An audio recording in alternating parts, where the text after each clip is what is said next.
बिस्मिल्लाहिर्रहमानिर्रहीम। मेरा नाम डॉक्टर मोहम्मद नासिराना है। मैं चिल्ड्रन हॉस्पिटल लाहौर में पीडियाट्रिक्स इमरजेंसी का इंचार्ज हूँ। आज की मेरी इस टॉक का जो मौजू है वो है कोरोना की वबा के दौरान रूटीन इम्यूनाइजेशन की ज़रूरत। जैसा कि आप सबको पता है कि बच्चों को हम हफासी टीके लगाते हैं। कोई 12-13 ऐसी बीमारियां हैं जिनसे हफासी टीके लगाने की वजह से बच्चे बचते हैं।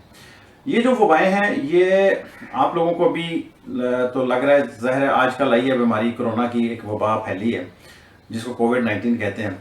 तो बहुत सारे लोगों में हुई है और अभी तक कोई ऑलमोस्ट कोई 2.25 लाख के करीब डेथ्स भी दुनिया में हो चुकी हैं।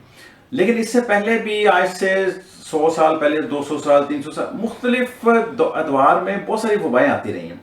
अगर आप लोग हिस्ट्री उठा के देखें तो आप देखेंगे कि स्मॉल पॉक्स से अभी, जिससे कोरोना से तो अभी जो डेथ्स हैं वो 2-3 लाख की रेंज में है ना। जो स्मॉल पॉक्स था उससे डेथ्स जब हुई थी तो कोई करोड़ों में थी, जबकि उस वक्त आबादी भी दुनिया की आज की आबादी से कोई 10 गुना कम थी और डेथ्स उसमें करोड़ों में थी। फिर इसी तरह जो खसरा है, इसकी वजह से भी लाखों करोड़ों की तादाद में मुख्तलिफ द्वार में डेथ्स हो चुकी हैं बच्चों की। और इसी तरह प्लेग से बड़ों की भी डेथ्स होती रही हैं। मुख्तलिफ दौर में प्लेग की बीमारी आती रही है और जिसमें मुख्तलिफ जगहों पे करोड़ों के हिसाब से लोगों की डेथ हुई है, जिसकी वजह से उसको ब्लैक डेथ भी कहते थे। लंदन हो गया या अफ्रीका हो गया, स्पेन हो गया, इटली हो गया, इन सारे मुल्कों में इनकी बहुत सारी वबाएं आती रही और लोगों की डेथ्स होती रही हैं। जो बच्चों में शरह वात कम होना शुरू हुई वो वैक्सीन बनने के बाद कम होना शुरू हुई। जैसे जैसे मुख्तलिफ बीमारियों की वैक्सीनेशन बनती गई और लोगों को वैक्सीनेशन होती गई बच्चों को, तो वो उन बीमारियों से बचते चले गए। मैं आपको थोड़ा सा उसमें बता दूं कि वैक्सीनेशन में होता यह है कि वही ऑर्गेनिज्म या वही जरासीम होता है जो बीमारी करता है, उसको इस तरह मोल्ड किया जाता है, उसको माइल्ड किया जाता है, आप उसको समझ लें कि मॉडिफाई किया जाता है कि डिफरेंट तरीकों से। कई दफ़ा उसके सिर्फ जो उसका बैक्टीरिया है, उसका जो एक सेल वॉल होती है, उसके सिर्फ वॉल के थोड़े से हिस्से को लिया जाता है या किसी एक पार्ट को, कि वो बॉडी के अंदर जब इंजेक्ट किया जाता है या बच्चों को दिया जाता है ओरली, तो उसमें यह कि वो जाके बच्चों के इम्यून सिस्टम को आप कह लें कि स्टार्ट करता है, उसको इम्यून सिस्टम को वो स्टिमुलेट करता है, लेकिन वो चीज़ बीमारी नहीं कर सकती।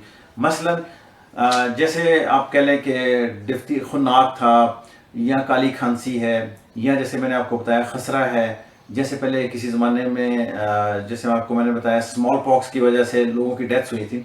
तो उसमें ये होता था कि वो जो उसका जो पार्ट, जो जरासीम का थोड़ा सा हिस्सा जिसम में दाखिल किया जाता था, उससे जाके उसके मीजल्स के खिलाफ, जैसे स्मॉल पॉक्स का दिया तो स्मॉल पॉक्स के अगेंस्ट बॉडी कुव्वत मुदाफ़त पैदा कर लेती, लेकिन वो वैक्सीन जो हम देते हैं उससे बीमारी नहीं आती। तो ये एक साइंस की बहुत बड़ी आप समझ लें कि अचीवमेंट थी और बहुत बड़ी कामयाबी है इसमें।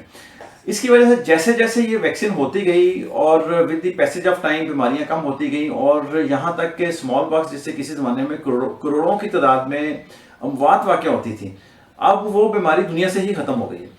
क्योंकि वो ज़ाहिर है सिर्फ इंसानों में थी, किसी जानवर में नहीं थी या बाकी और किसी जगहों पे नहीं थी।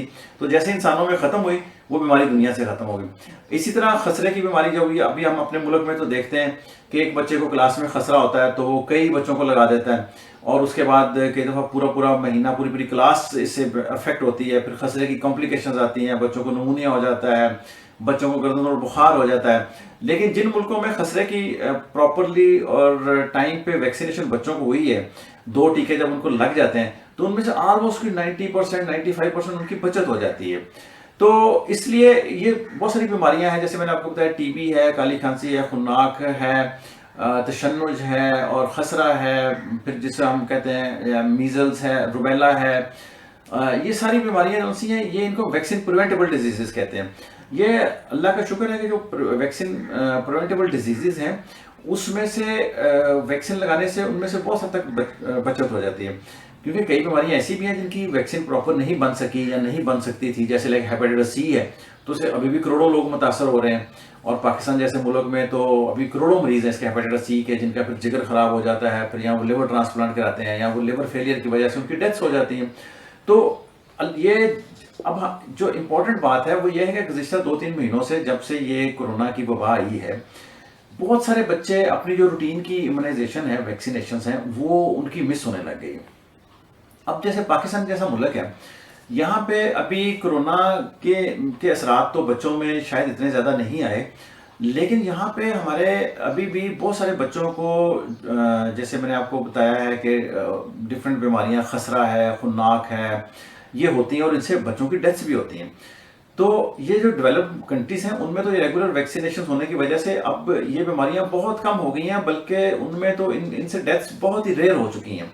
लेकिन चूंकि हमारे यहाँ अभी भी बहुत था, और अगर इन 2-4 महीनों के अंदर हमने इसको गैप दे दिया, जैसे लाहौर में अगर फर्ज करो 30-40 लाख बच्चे हैं लाहौर में जिनको वैक्सीन लगने वाली होती है 10-12 साल की उम्र तक, या उनमें जिनकी कम उम्र के बच्चे अगर फर्ज करो 5 लाख भी हैं, उनमें से हम 50,000 को भी मिस कर दें, 50,000 में से हम कह लें कि 10% को भी बीमारी आ जाए, तो 50,000 में से 10% को भी आ गई तो 5,000 को तो आ गई, वो 5,000 को आएगी तो बाकी बच्चों को भी लगाएगा, तो फिर एक नई वबा फूट पड़ेगी। तो इसमें मेरी माँ बाप से बहुत पुरजोर गुजारिश है कि वो बच्चों की जो रूटीन की इम्यूनाइजेशन है उसको बिल्कुल मिस ना करें।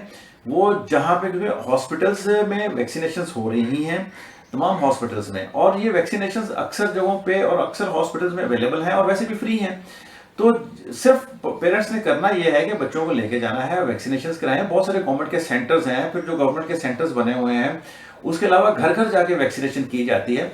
वैक्सीनेशन का जैसे मैंने आपको अभी कोरोना के वाले से बताया था ना कि एक ये जो बीमारियां एक से दूसरे को फैलती हैं, लाइक जैसे जो सांस की बीमारियां हैं वो सांस के जरिए एक बच्चे से दूसरे बच्चे को जाती है।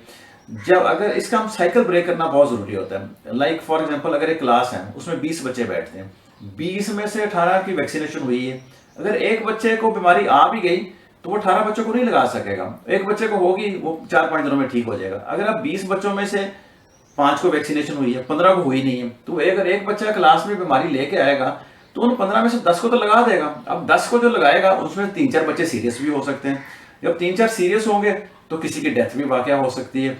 तो जब तक हम वैक्सीनेशंस का एक ऑप्टिमम लेवल अचीव नहीं करते, जैसे 90%, 95%, 99%, तो हम इन साइकिल को ब्रेक नहीं कर सकते। कोरोना तो एक बहुत दूर की बीमारी रह जाएगी अगर हम इस दौरान मिस कर गए वैक्सीनेशन बच्चों की 2-4 महीनों में या 6 महीनों में, तो फिर तो हमसे ये तशन्नुज और खुन्नाक और काली खांसी और खसरा और हमसे यही नहीं संभाले जाएंगे। क्योंकि हमारे यहाँ पाकिस्तान में एज कम्पेयर टू यूरोप हमारे यहाँ बच्चों की तादाद बहुत ज़्यादा है, वहाँ पे बच्चे बहुत कम है, वहाँ पे ज़्यादातर तादाद लोगों की ज़्यादा उम्र के लोगों की है या मिडिल एज लोगों की है। हमारी तो पॉपुलेशन 40% के करीब बच्चों की है। अगर हम उन बच्चों को इस बीमारी से, इन बीमारियों से जो काफ़ी सारी 7-8 बीमारियां हैं उनसे नहीं बचा सकेंगे, तो ये आहिस्ता आहिस्ता कोरोना की निस्बत हम इस बीमारी में, इन बीमारियों की वजह से अमवात बहुत ज़्यादा हो जाएंगी। तो इस बारे में मेरी माँ बाप से एक दफ़ा अगेन बहुत ज़्यादा पुरजोर गुजारिश है और रिक्वेस्ट है कि वो अपने बच्चों को टाइम पे फांसी टीके ज़रूर लगवाएं, और कोरोना की वजह से बिल्कुल ना डरें कि फांसी टीके लगवाने से कोई मसला होगा। अपना ये रूटीन की वैक्सीनेशन ज़रूर करवाएं। अगर फिर भी किसी को इस बारे में कोई चीज़ पूछनी हो, कोई क्वेरी हो, तो हमसे रब्ता कर सकते हैं। बहुत शुक्रिया।